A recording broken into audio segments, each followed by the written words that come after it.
I don't see the UNA. Is anybody from the UNA here? They'll be at the closing. At the closing. Okay, we'll introduce them then. Anyway, I would like to introduce our board member, Jen Hambleton-Holkin, who is one of our most proactive board members. She's doing all kinds of good. She's going to introduce our speaker today. So Jen Holkin.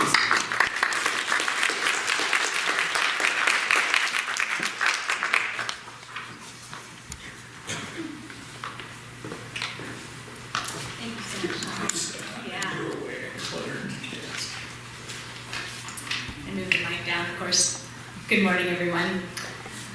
So today I have the privilege of getting to introduce one of my favorite people and mentors and good friends from the Middlebury Institute. Moyar Ruzin is a professor at the Middlebury Institute of International Studies right here in Monterey, where she oversees the Financial Crime Management Program, preparing students for careers in financial crimes investigations related to fighting international corruption, drug trafficking, sex trafficking, terrorism financing, weapons of mass destruction proliferation financing, etc., with multilateral agencies like the United Nations and Interpol, but also with the intelligence community, international banks, and even Google and Facebook. She's a certified anti-money laundering specialist and certified financial crime specialist, and has her own private consulting company providing training for different UN agencies like the UN Office of Drugs and Crime in Vienna, Austria, and other clients. After earning 3 graduate degrees from Johns Hopkins University, she did a postdoc at Berkeley before joining the Middlebury Institute. She also spent a year on a Fulbright scholar in Bahrain, and has lectured, conducted training, or carried out research in nearly 20 different countries around the world. I think she's the perfect person to be keynoting this morning's events. Welcome, Moira.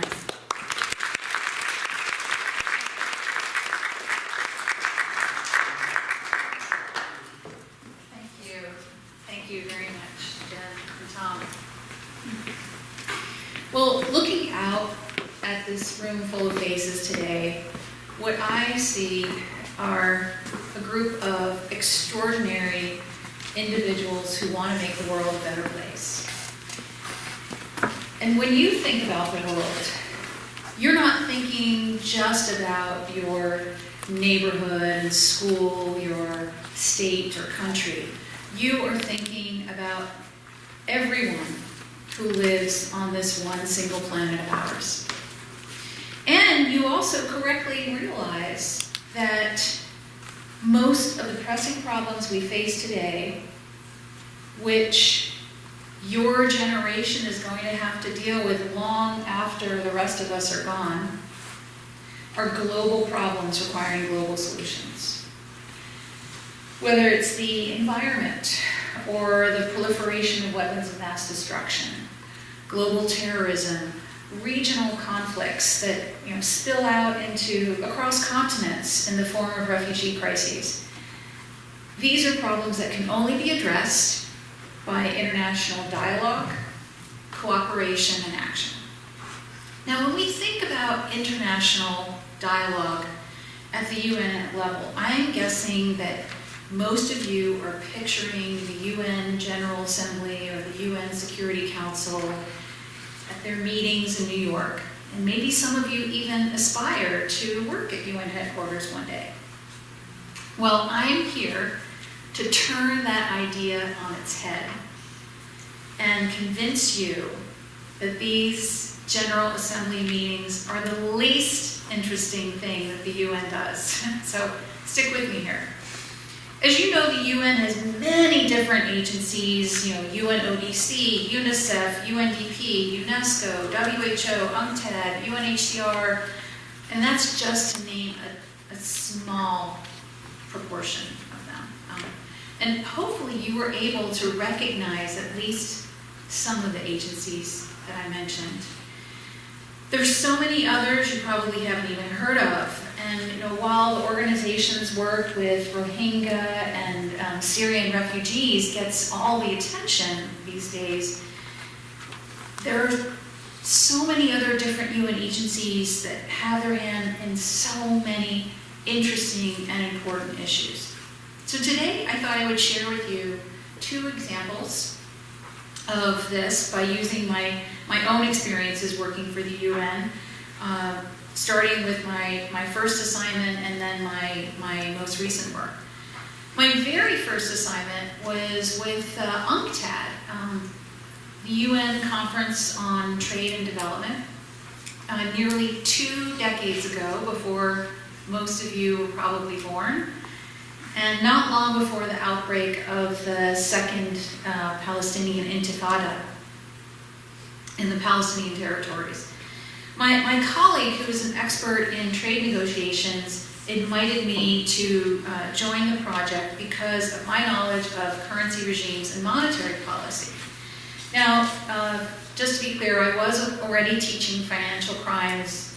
You heard from Jen's introduction, but at the time I was just teaching 1 course in financial crime. I got my start teaching international economics, actually. International finance, monetary policy, those types of subjects. And the Palestinians needed to consider what their new currency regime was going to be. At the time, we were thinking, oh, there's going to be a peace dividend, they're going to be independent. This was after Oslo Accords. Everyone was very optimistic. And they were using, and still are, using 3 different currencies: the Israeli shekel, the Jordanian dinar, and the US dollar, which makes life extraordinarily complicated if you are the central bank, the central monetary authorities of the country. So they were considering the option, they were considering a number of options, including issuing their own Palestinian currency, like a Palestinian peso, if you will, although I'm sure we would have called it something else.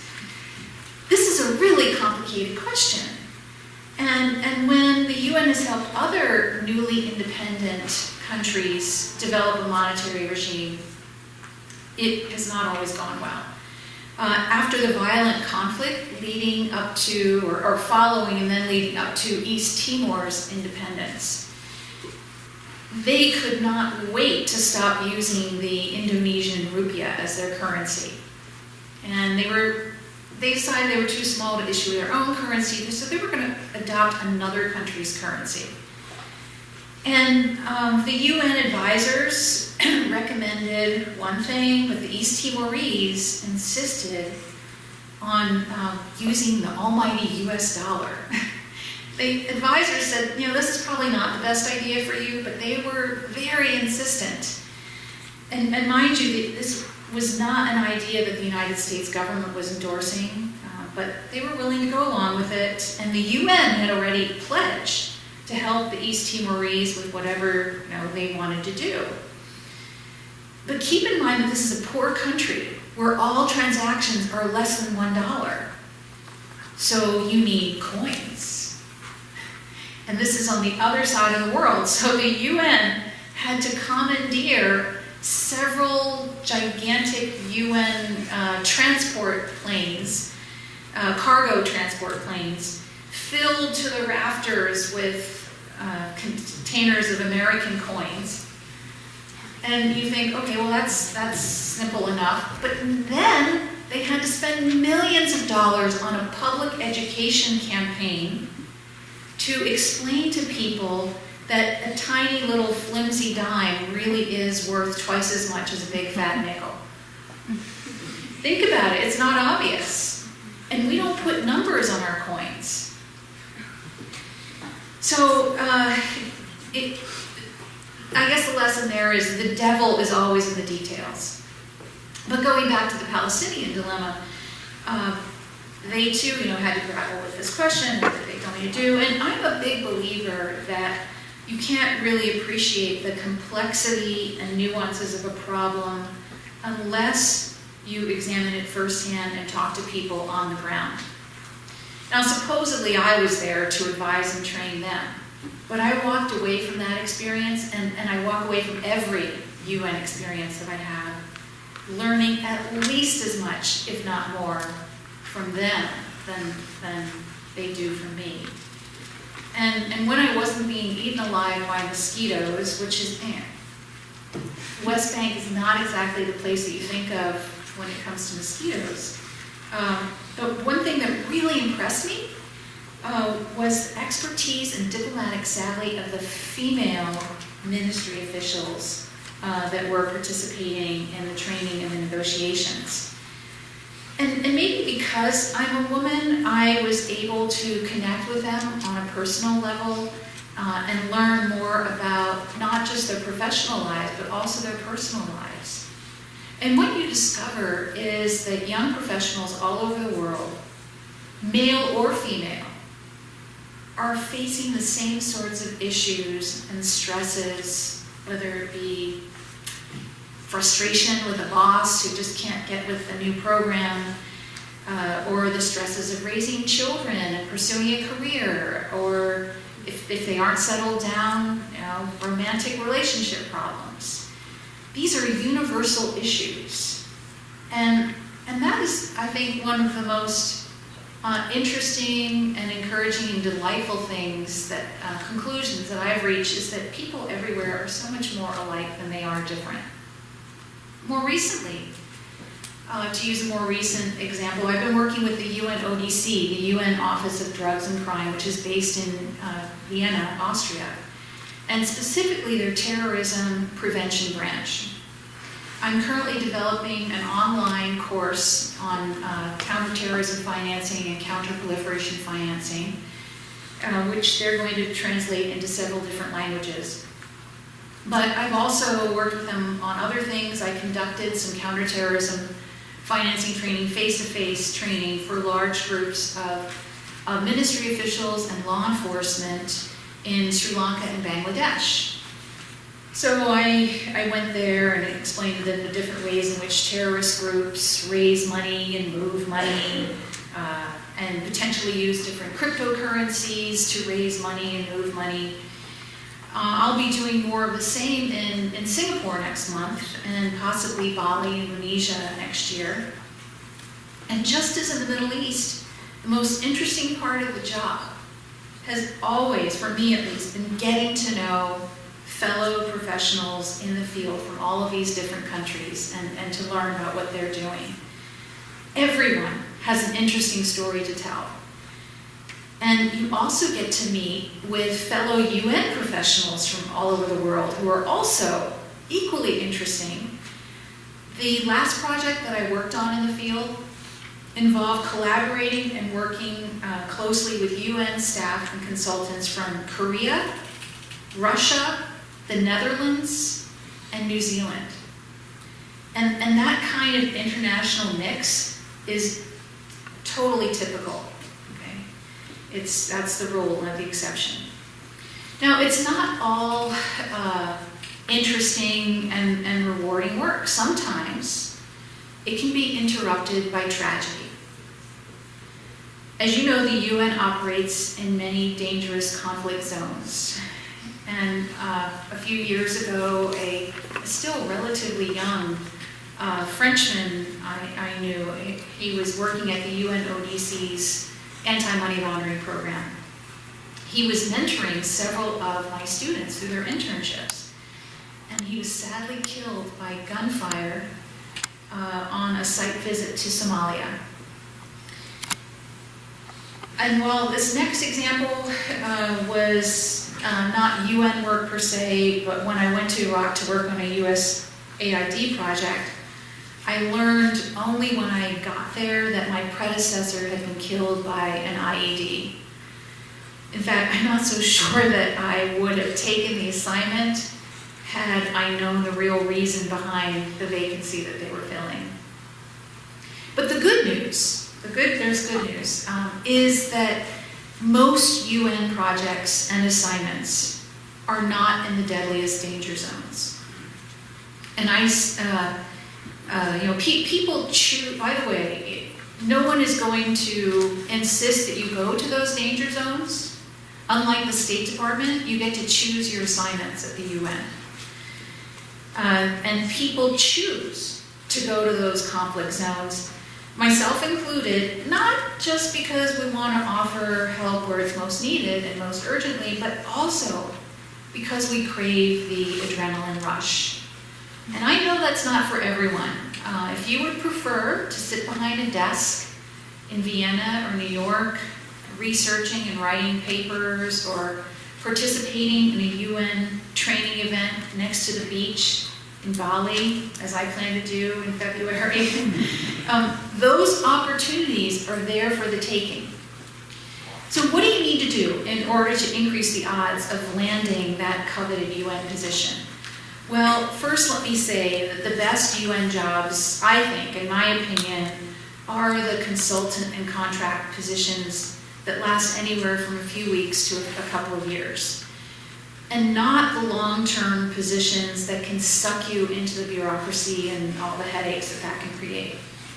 Of course, landing that first contract is hard, but once you're in the system and a known entity with a stellar reputation, the consulting opportunities will keep on coming. It's word of mouth. So how do you land the first position? Internships. It may be more challenging to land a UN internship while you're still an undergraduate at university. So consider graduate school and foreign language studies. Establishing strong proficiency in a second language is so much more valuable than getting a little bit of conversational ability in multiple languages. Line up other internships and jobs along the way that demonstrate transferable skills. So it doesn't matter if you are working at a Jamba Juice or wherever you happen to be working. It doesn't matter. Try to find jobs that enhance your skills in things like database management, grant writing, or teaching. Okay? Anything that involves speaking, oral and written communication skills are so critically important for every career and supersede any other expertise that is residing in your brain. Because if you cannot express it orally and in writing clearly and cogently, then it's not useful. Now you are about to practice those very skills today. Some of you are going to feel good about your performance, and some of you might feel a little bit discouraged. And I want to tell you, don't feel discouraged. Just pledge to get better. The great oral communicators who sit on their laurels and don't continuously practice to try to improve their skills, they're going to lose their edge. Those of you who might dread the thought of public speaking, but apply yourself to practice, you can achieve greatness if you stick with it. Now, standing up here at this lectern, talking to you, you're probably thinking, how hard can that be? But when I was your age, I was so pathologically shy that I could not even look another person in the eyes when I talked to them. And it was thanks to my high school English teacher who took pity on me. She was also the drama teacher. She took pity on me and agreed to work with me after school to overcome my shyness. One-on-one work with me, but also just encouraging me to join the drama club.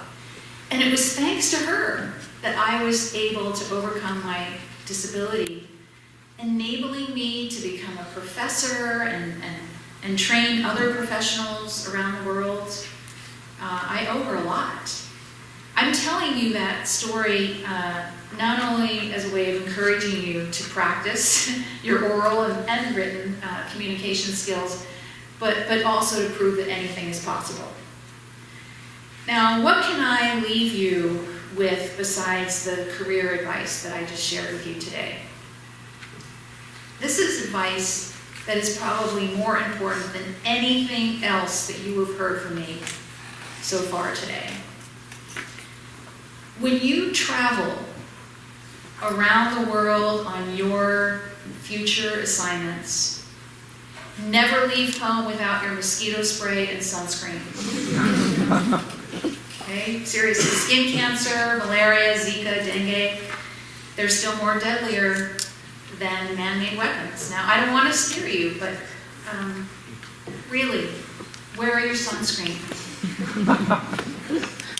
Now go out there and save the world.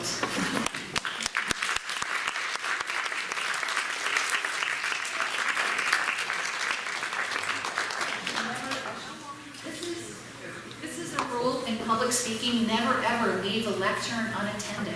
You have to wait, and it's just bad form. You have to wait until the next person comes, shake their hands, and then walk behind them, behind the person who is walking to the lectern. Wow.